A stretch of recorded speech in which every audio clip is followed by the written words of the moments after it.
Hello students, welcome to my channel. Now I am going to solve higher order thinking skills thoughts from chapter 1 rational numbers and description box में आपको maths playlist link मिल जाएंगे.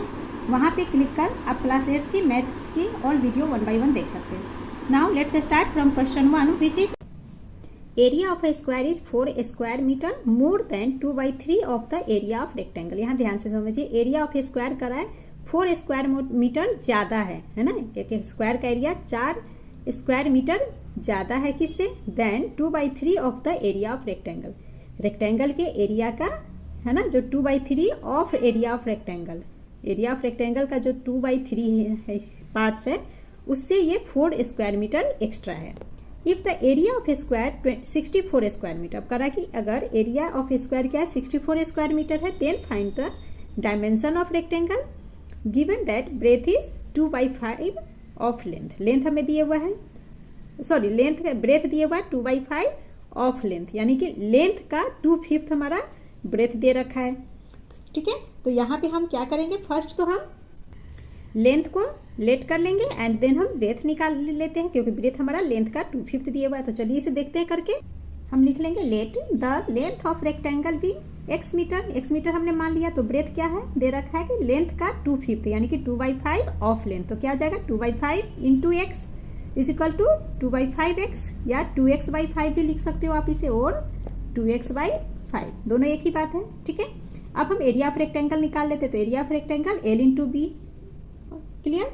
तो length into b है, तो breath तो हमारा 2x by 5 है, length हमने मान लिया x, तो हम क्या लिख लेंगे x इंटू 2x by 5. अब इसे मल्टीप्लाई करेंगे, x इंटू 2x क्या हो जाएगा 2 and x into x, 2 bar x है, मल्टीप्लाई है तो क्या लिखेंगे आप x स्क्वायर. तो ये हमारा हो गया 2x square by 5 and area में हम क्या लिखते हैं स्क्वायर मीटर या स्क्वायर सेंटीमीटर, ये मीटर में है तो हम लिख लेंगे यहाँ पे स्क्वायर मीटर. एरिया कभी भी लिखो तो हमेशा स्क्वायर मीटर या स्क्वायर जरूर लिखते हैं ना. ये हमारा तो हो गया area of rectangle 2x square by 5 and unit हो गया स्क्वायर मीटर. ठीक है, अब क्वेश्चन में हमें एरिया ऑफ स्क्वायर दे रखा है तो वो हम लिख लेते हैं गिवन एरिया ऑफ स्क्वायर. ये आपको दे रखा है 64 स्क्वायर मीटर है ना, ये हमारा दे रखा है.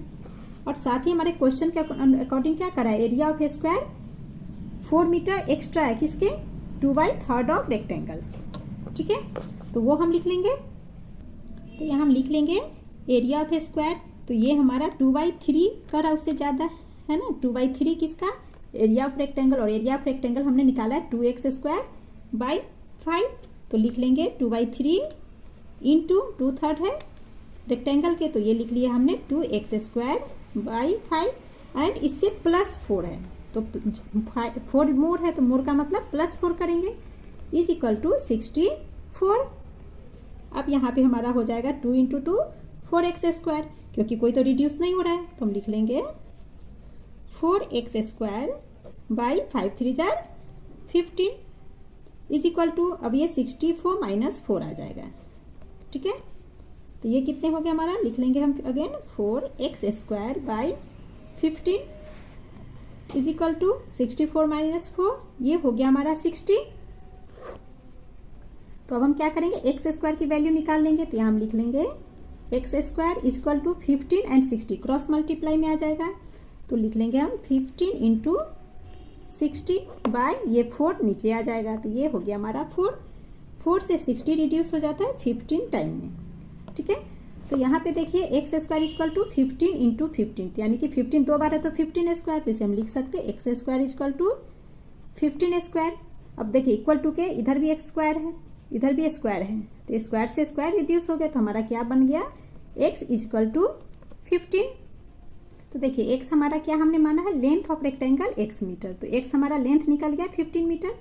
तो हम लिख लेंगे लेंथ ऑफ रेक्टेंगल, ये हमारा आ गया 15 मीटर. ठीक है, लेंथ ऑफ रेक्टेंगल हमारा कितना आ गया इज इक्वल टू 15 मीटर. अब हम ब्रेथ ऑफ रेक्टेंगल निकाल लेंगे. अब देखिए जैसे हमारा है ना लेंथ ऑफ रेक्टेंगल 15 मीटर जो कि x हमने माना था आ गया.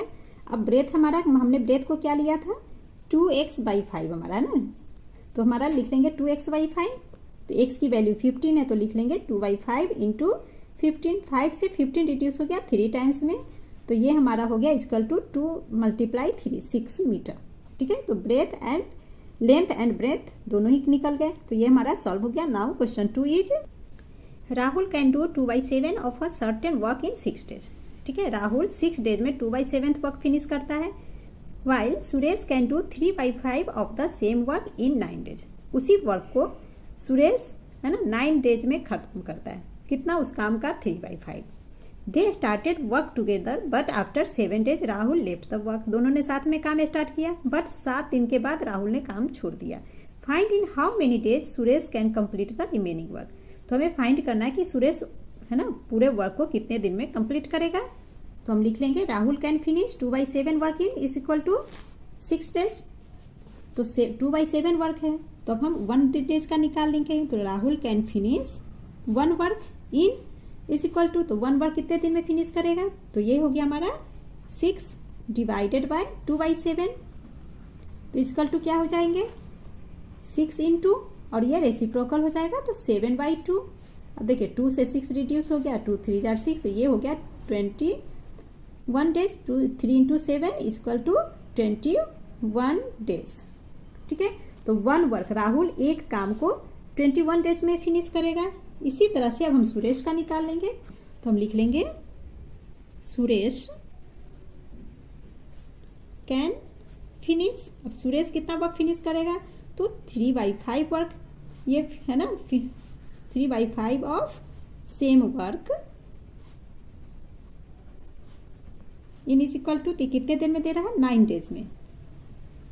ठीक है, तो इसका भी 1 है ना सेम वर्क का 1 हम देख लेंगे कि 1 वर्क कितने दिन में करता है। तो हम लिख लेंगे ये 1 ऑफ सेम वर्क इन, तो अगेन यहाँ पे हो जाएगा 9 डिवाइडेड बाय 3/5।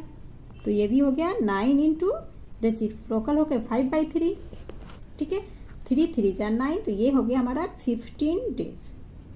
ठीक है, तो देखिए राहुल एक काम को 21 दिन में कर रहा है एंड सुरेश 1 वर्क को 15 डेज में कर रहा है। अब यहाँ देखिए राहुल 21 डेज में है ना 21 डेज में कितना काम कर रहा है, एक काम कर रहा है। ठीक है, तो 1 वर्क दे रहा हुआ है और ये 21 डेज है। तो हम क्या करेंगे अभी 1 डेज निकालेंगे। तो राहुल का एक दिन का क्या काम होगा, तो कैसे हम लिखेंगे इसको, ऐसे समझिए राहुल है ना राहुल्स 21 डेज का वर्क कितना हो रहा है 1। चलिए इसे लिख के ही कर लेते हैं। तो हम लिख लेंगे यहाँ पे राहुल्स 21 डेज वर्क। तो राहुल के 21 डेज का वर्क कितना है 1 है ना 21 डेज में वो एक ही काम करता है। तो राहुल्स का एक दिन का कितना काम हो जाएगा, ये हो जाएगा हमारा 1/21। सिमिलरली सुरेश के एक दिन का निकाल लेंगे। तो सुरेश 1 डेज वर्क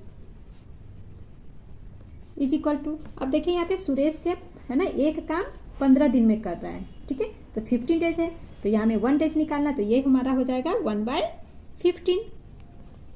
अब हमें क्वेश्चन में कह रहा है कि दोनों ने मिलकर काम किया है ना, तो दोनों के एक दिन का वर्क निकाल लेंगे। तो लिख लेंगे बोथ 1 डेज वर्क। तो दोनों के एक दिन का काम तो क्या है, दोनों मिलकर कर रहे थे, दोनों को हम प्लस में कर लेंगे। तो 1/21 प्लस 1/15। अब इसका हम एलसीएम ले लेंगे, तो एलसीएम हो जाता है 105 एंड ये आपका हो जाएगा 5 + 7 इज इक्वल टू 12/105। ठीक है, दोनों एक दिन की काम किया कर रहे हैं मिलकर, तो 12 है ना 1 डेज का वर्क दोनों का होता है 12/105।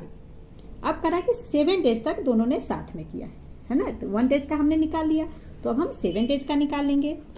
तो लिख लेंगे their 7 days work is equal to, तो 7 से हम क्या करेंगे 1 डेज को के वर्क को मल्टीप्लाई कर देंगे। ठीक है, तो 7 इंटू 12/105। अब 7 से 105 रिड्यूस हो जाते हैं, ये 15।